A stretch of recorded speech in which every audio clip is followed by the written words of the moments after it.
अस्सलाम वालेकुम। Welcome to my channel story with Nadia. कहानी मेरी ज़ुबानी।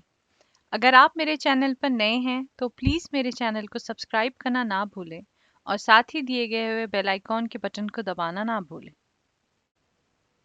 सुल्तान महमूद अपने नौकर में से अयाज पर बड़ा मेहरबान था।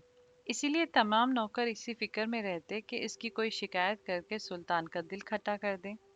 आखिर बहुत तलाश के बाद इन्हें मालूम हुआ कि अयाज जिस पलंग पर सोया करता है उसके सिरहाने चांदी का एक संदूक रखा है, जिसकी जंजीर उसने अपने पलंग के पाए से बांध रखी है और हर रोज उठते वक्त उसे खोलकर जरूर देख लेता है।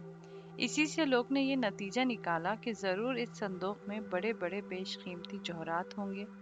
एक दिन मौका पाकर इन्होंने सुल्तान से अर्ज की, हुजूर, अयाज के पास जौहरात का एक ऐसा संदूक है जिसकी जंजीर उसके पलंग के पाए से बंधी रहती है और वो हर रोज सुबह जब तक इन्हें देख न ले बाहर नहीं निकलता। हुजूर भी देखेंगे तो पसंद फरमाएंगे।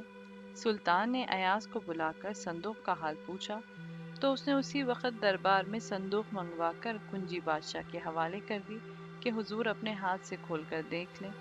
सुल्तान ने शौक से संदूक तो खोल लिया, मगर देखते क्या है कि उसमें सिर्फ दो एक फटे पुराने और मैले कुचीले कपड़े रखे हैं, जिन्हें देखकर उसने हैरानी से पूछा, अयाज, ये क्या बात है?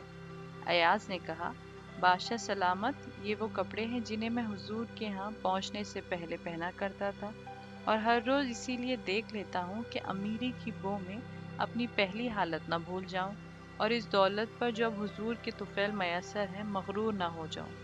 अयाज के इस जवाब से सुल्तान निहायत खुश हुआ और शिकायत करने वाले शर्मिंदा होकर रह गए। अगर आपको मेरा ये वीडियो पसंद आता हो तो प्लीज़ इसे लाइक करें, शेयर करें और सब्सक्राइब करें।